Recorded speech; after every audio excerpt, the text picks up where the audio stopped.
आज हमारी चर्चा का विषय है नेटवर्क मार्केटिंग में कितना सच कितना झूठ, डॉक्टर उज्ज्वल पाटनी जी की लिखी हुई बुक का पार्ट 2। नेटवर्क मार्केटिंग, धारणाएं और सच्चाई। मैं आंधियों से क्यों डरूं जब मेरे अंदर ही तूफान है। मैं गीदड़ों से क्यों मिलूं जब शेरों से मेरी पहचान है। धारणा 1, नेटवर्क मार्केटिंग के लिए ढेर सारा संपर्क और पहचान चाहिए। गलत। नेटवर्क मार्केटिंग के लिए ढेर सारे संपर्क और पहचान महत्वपूर्ण नहीं है, क्योंकि यह जरूरी नहीं है कि आपके सारे संपर्क आपके साथ जुड़ जाएं। एक सामान्य व्यक्ति पैदा होने से लेकर बड़े होने तक जितने लोगों के संपर्क में आता है, चाहे वह दोस्त हों या रिश्तेदार, चाहे वो व्यापारी हों या प्रोफेशनल, चाहे वो सहपाठी हों या पारिवारिक पहचान वाले, सिर्फ सामान्य पहचान के बलबूते पर वो एक ठोस नेटवर्क खड़ा कर सकता है। मेरा अनुभव तो यह कहता है कि ज़्यादा करीबी लोग अक्सर इस प्रस्ताव को अस्वीकार कर देते हैं और तिरस्कार करते हैं। वहीं दूर के लोग धैर्य से बात सुनते हैं और सम्मान भी देते हैं। यह भी देखा गया है कि लंबी चौड़ी पहचान होने के बावजूद बहुत से लोग इस व्यापार में सफल नहीं होते और बिना पहचान के बहुत से लोग डायमंड बन जाते हैं। धारणा 2, नेटवर्क मार्केटिंग में बिना अच्छी डिग्री के सफलता संभव नहीं है। गलत। यह गलत सोच है कि अच्छी शिक्षा और डिग्री के बिना नेटवर्क मार्केटिंग में सफलता संभव नहीं है। नेटवर्क मार्केटिंग वस्तुतः लोगों से, इंसानों से जुड़ा व्यापार है। इसमें आपके व्यवहारिक गुण काम आते हैं। आपका आत्मविश्वास, डटे रहने की क्षमता, आपका उत्साह, आपका समर्पण, बातचीत के गुण तथा कॉमन सेंस इस व्यापार में सफलता का निर्धारण करते हैं। सच कहा जाए तो इस व्यापार में प्रवेश करने वाले व्यक्ति की शिक्षा कभी पूछी नहीं जाती। सिर्फ नेटवर्क मार्केटिंग में ही नहीं, वरन दुनिया के अन्य क्षेत्रों में भी आप Dhirubhai Ambani, Edison, Henry Ford जैसे लोगों के किस्से सुनेंगे तो यकीन हो जाएगा कि सफलता के लिए कोई शिक्षा काम नहीं आती। नेटवर्क मार्केटिंग स्वयं आपको धीरे धीरे इतने आत्मविश्वास से भरपूर कर देती है कि आपको कोई चिंता नहीं करनी पड़ती। यदि आपके पास अच्छी डिग्री है तो वह आपके ज्ञान को बढ़ा सकती है, आपकी प्रस्तुति को बेहतर बना सकती है और आपका आत्मविश्वास बढ़ा सकती है। यह एक अतिरिक्त लाभ हो सकता है, परंतु यह अनिवार्य नहीं है। धारणा 3, नेटवर्क मार्केटिंग भारतीय बाजारों के अनुकूल नहीं है। गलत। नेटवर्क मार्केटिंग प्रणाली कोई नई प्रणाली नहीं है। यह एक सदियों पुरानी प्रणाली है जिसका स्वरूप समय के साथ बदलता रहा है। आज यह एक विकसित सिस्टम के रूप में स्थापित हो गई है। आप स्वयं बचपन से नेटवर्किंग करते आए हैं। जब भी आपने अपने मित्रों से किसी फिल्म की प्रशंसा की है, जब भी किसी रेस्टोरेंट की प्रशंसा की है, जब भी आपने घर के टीवी, फ्रिज या मिक्सर की दूसरों से प्रशंसा की है, हर बार आपने नेटवर्क मार्केटिंग की है। पहले यह होता था कि आप प्रशंसा करते थे, उससे अनजाने में प्रचार होता था और दूसरे लोग उत्पाद खरीदते थे, परंतु उनके एवज में आपको कोई लाभ नहीं होता था। आज आप प्रशंसा करेंगे या सिफारिश करेंगे तो उसके एवज में आपको लाभ मिलेगा। यह एक पुराना वैश्विक सिद्धांत है जो अलग अलग पैकिंग में सामने आ रहा है। भारत में लोग एक दूसरे से पारिवारिक, सामाजिक और सांस्कृतिक कारणों से लगातार मिलते हैं और आपसी राय को बहुत महत्व दिया जाता है। इसलिए भारतीय बाजार सबसे अनुकूल बाजारों में एक है। धारणा 4, नेटवर्क मार्केटिंग एक छोटा मोटा व्यापार है। गलत। निसंदेह सिर्फ एक दृष्टि से यह छोटा व्यापार है और वो है लागत। यदि करेंसी में बात करें तो एक चाय की दुकान लगाने या रिक्शा खरीदने में भी इससे ज़्यादा लागत आएगी, लेकिन आय की दृष्टि से इसे छोटा व्यापार समझने की भूल कदापि मत कीजिएगा। यदि आप किसी सफल नेटवर्कर का जीवन शैली देख लेंगे तो आपकी आंखें चौंधे आ जाएंगी। करोड़ों के उद्योग लगाकर और सैकड़ों कर्मचारियों का सरदर्द पालकर भी जिस आय की गारंटी आप नहीं ले सकते वह इस छोटी सी लागत से संभव है। गत वर्ष मैंने एक नेटवर्क मार्केटिंग कंपनी में लगभग 15 वर्कशॉप लिए। एक वरिष्ठ लीडर ने मुझे अपने हफ्ते का चेक दिखाया तो मेरी आंखें फैल गईं। 3 लाख रुपए हर हफ्ते, एक महीने के 12 लाख, और वो भी वाइट मनी। इतना तो शीर्ष अधिकारी और नौकरशाह भी नहीं कमाते। ऐसी आय अर्जित करने वाले अलग अलग नेटवर्क कंपनियों में ढेर सारे लोग हैं। क्या ऐसी आय देने वाला व्यापार छोटा व्यापार हो सकता है? धारणा 5, नेटवर्क मार्केटिंग का क्षेत्र पूरी तरह संतृप्त हो गया है। गलत। क्या आप कोई ऐसा क्षेत्र मुझे बता सकते हैं जहां जगह खाली हो? पहले देश में एक भी मोबाइल कंपनी नहीं थी, अब ढेरों हैं, लेकिन फिर भी सबके पास ग्राहक हैं। पहले हमारे शहरों में 1 या 2 सिनेमा घर होते थे, आज सीडी और डीवीडी भी आ गए हैं और सिनेमा घर भी कई गुना बढ़ गए हैं। फिर भी अच्छी पिक्चरों की टिकट ब्लैक होती है। पहले सिर्फ एम्बेसडर या फिएट कार देश में देखी जाती थी, आज कई कंपनियां और कारों के सैकड़ों मॉडल हैं, फिर भी सब कारें बिकती हैं। मेरा मानना है कि संतृप्त होने जैसा कोई सिद्धांत नहीं होता। हर दिन हर पल मनुष्य की प्राथमिकताएं, आवश्यकताएं और इच्छाएं बदल रही हैं और इसके साथ हर उत्पादन के लिए जगह भी बन रही है। समय के साथ उत्पाद बदल रहे हैं और लोगों के उपयोग के तरीके बदल रहे हैं। जब तक दुनिया में आदमी रह रहा है तब तक चीज़ें बनती रहेंगी। 2 दशक पहले अमेरिका की एक शीर्ष एजेंसी ने कहा कि अब टीवी व फ्रिज निर्माताओं को सावधान हो जाना चाहिए, क्योंकि हर घर में फ्रिज और टीवी आ चुका है। अब इसके बाजार में ज़बरदस्त गिरावट आएगी। सबकी धारणाओं को झुठलाते हुए उसी वर्ष सभी टीवी फ्रिज कंपनियों को कई गुना लाभ हुआ। इसका कारण था लोगों की बदलती अपेक्षाएं। किसी को छोटा टीवी चाहिए था तो किसी को बड़ा, किसी को फ्लैट स्क्रीन चाहिए तो किसी को ज़्यादा चैनल चाहिए, किसी को डबल डोर फ्रिज चाहिए तो किसी को ट्रिपल डोर, किसी को सस्ता चाहिए तो किसी को श्रेष्ठ। इससे सारे आंकड़े धरे के धरे रह गए।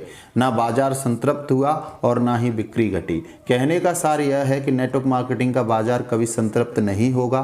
कंपनियों को अवश्य इस बात पर ध्यान रखना होगा कि ऐसे उत्पाद लाएं जिनकी वास्तविकता में ज़रूरत हो। उन्हें बदलती अपेक्षाओं और नई तकनीकों के साथ कदम मिलाकर चलाना होगा।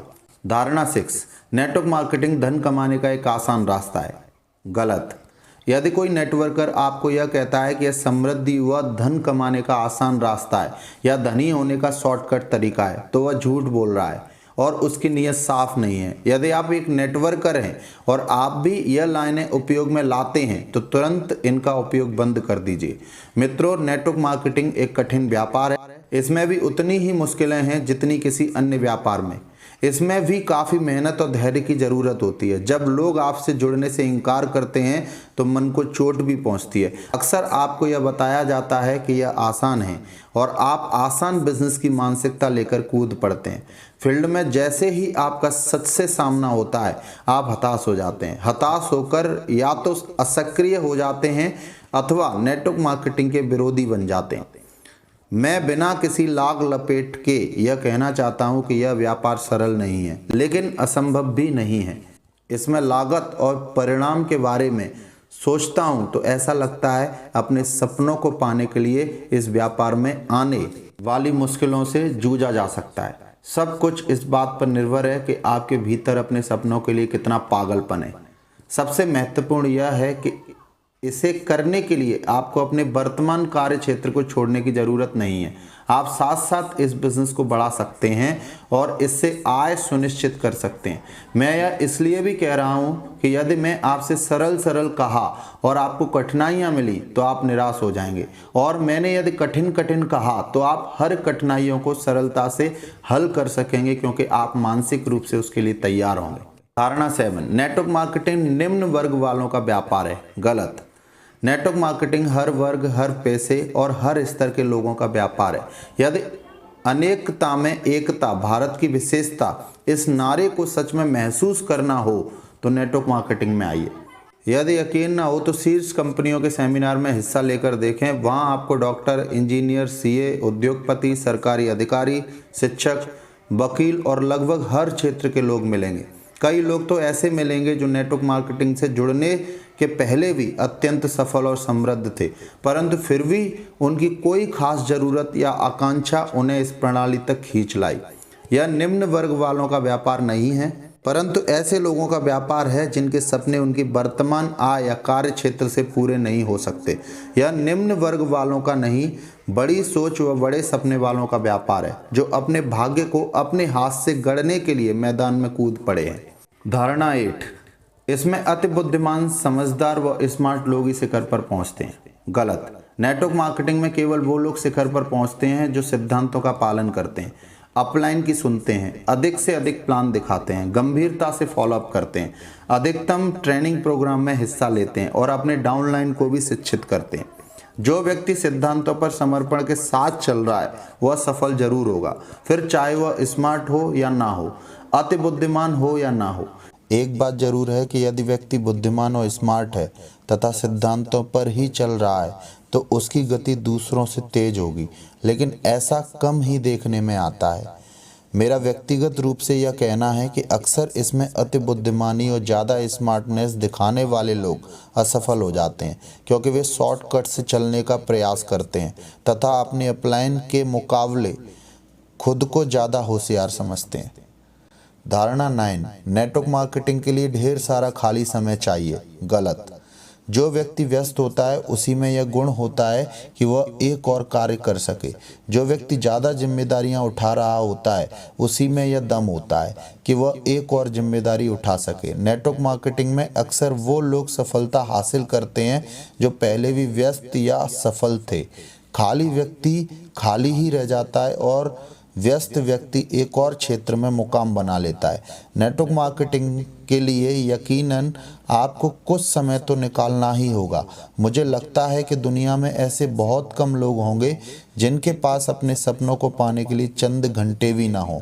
यदि आपके पास खाली समय है तो आपने यह कहावत सुनी होगी कि खाली दिमाग शैतान का घर। एक व्यक्ति जिसके पास करने को कोई काम ना हो वह अपनी ऊर्जा, इच्छा शक्ति, प्रभावकारिता, दबंगता, छवि आदि सब कुछ खो बैठता है, चाहे कुछ भी हो जाए। आपको अपने आप को व्यस्त रखना ही होगा, अन्यथा अन्य लोग आपका दुरुपयोग करने लगेंगे। धारणा 10, नेटवर्क मार्केटिंग में उत्पाद बेहद महंगे होते हैं। 30% सही, 70% गलत। यह बात अब कम देखने में आती है क्योंकि बाजार में प्रतिस्पर्धा इतनी ज़्यादा है कि आज अधिकांश कंपनियां कम मार्जिन में काम कर रही हैं। फिर भी नेटवर्क मार्केटिंग प्रणाली में कुछ कंपनियां मेरी नज़र में आई हैं जिनके उत्पादों की कीमत अन्य प्रचलित उत्पादों की तुलना में बहुत ज़्यादा है। ये कीमतें वाजिब हैं या नहीं ये कहना मुश्किल है, क्योंकि ये अपने उत्पादों हेतु गुणवत्ता के उच्चतम स्तर का दावा करती हैं। इनके अलावा अधिकांश कंपनियां वाजिब दाम पर उत्पाद बेच रही हैं क्योंकि बाजार की ही दरों पर उत्पाद तथा साथ में अतिरिक्त आय, यही तथ्य लोगों को आकर्षित करता है। अर्थशास्त्र का नियम कहता है कि आप चाहे कितना भी प्रचार कर लें, उच्च दरों पर उत्पाद बेचकर आप ज़्यादा दिन तक बाजार में टिके नहीं रह पाएंगे। बहुत जल्दी ग्राहकों को सत्य का पता चल जाएगा और उनका उत्पादों से मोह भंग हो जाएगा। कुछ कंपनियों के उत्पाद असाधारण गुणवत्ता के हैं जिन्हें सालों की रिसर्च के बाद विकसित किया गया है। ऐसी कंपनियां अपने उत्पादों की दर यदि कुछ ज़्यादा रखती हैं तो किसी को कोई आपत्ति नहीं होनी चाहिए। धारणा 11, नेटवर्क मार्केटिंग में उत्पाद निम्न गुणवत्ता के होते हैं। 20% सही, 80% गलत। अधिकांश नेटवर्क मार्केटिंग कंपनियां जिनकी प्रतिष्ठा अच्छी है वे विभिन्न संस्थाओं द्वारा गुणवत्ता प्रमाण पत्र प्राप्त करती हैं। ISI, ISO आदि से प्रमाणित उत्पाद निम्न कोटि के नहीं होते। अच्छी कंपनियों के उत्पाद निम्न गुणवत्ता के नहीं होते। कुछ अत्यंत लघु कंपनियां भी छोटे शहरों में इस प्रणाली के माध्यम से अपने घटिया उत्पादों को बाजार में खपा रही हैं। दरअसल ऐसी ही संस्थाओं की वजह से यह प्रणाली बदनाम हो रही है। आप किसी भी नेटवर्क कंपनी से जुड़ने के पूर्व उत्पादों की गुणवत्ता संबंधी जानकारियां अवश्य लें। जिस प्रकार परंपरागत व्यापारों में भी अच्छे बुरे सच्चे झूठे हर प्रकार के लोग होते हैं, हर प्रकार की कंपनियां होती हैं, उसी प्रकार नेटवर्क मार्केटिंग में भी अच्छे बुरे लोग, सच्ची झूठी कंपनियां तथा बेहतर घटिया उत्पाद होते हैं। आपकी जिम्मेदारी बनती है कि आप गुणवत्ता का सही मूल्यांकन करके उचित उत्पाद लें, अपने सामान्य ज्ञान का उपयोग करें। Thank you for watching.